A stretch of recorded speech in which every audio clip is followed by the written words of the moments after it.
When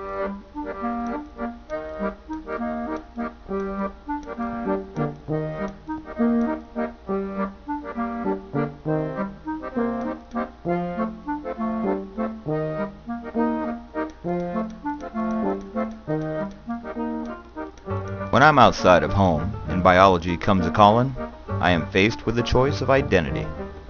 Shall I go left and open the door of the naked man locked in a triangle? Or should I cut right and join the bald lady wearing a dress trapped in a circle? I usually head left. Going right gets me into trouble.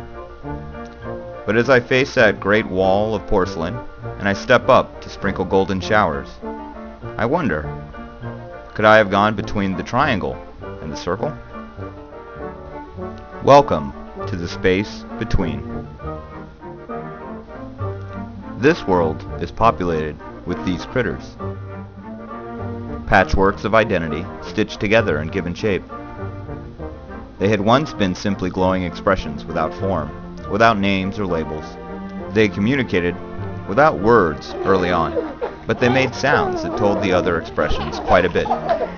Eventually, those sounds became words, became patches that gave form to these expressions. Patches were so easy to share that giving form to other expressions seemed natural.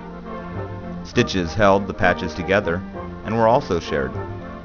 The form of an expression depended on the patches being shared and the expressions that shared them. The critters paid no attention to what form another critter was.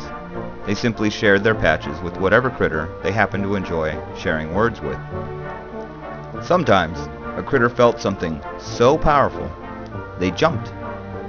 This was viewed by the other critters as something wonderful.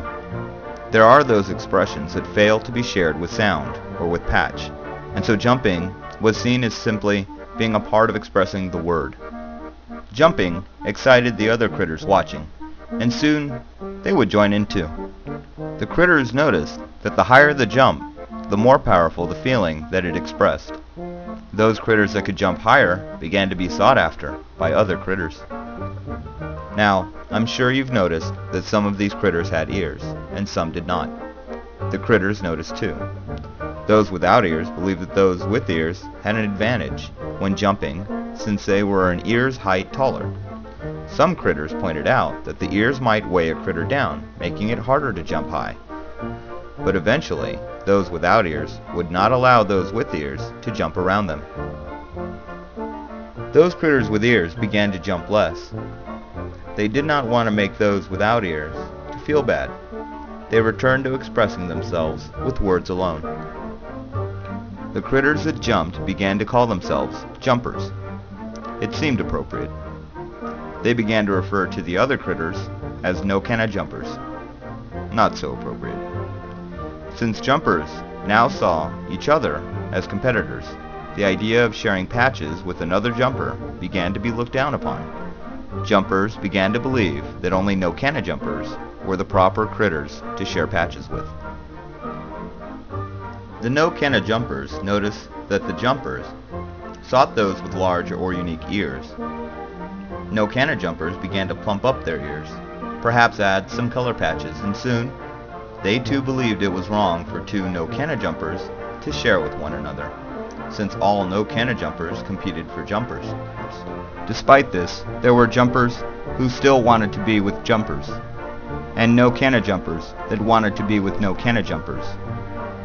There were jumpers who fought to be heard.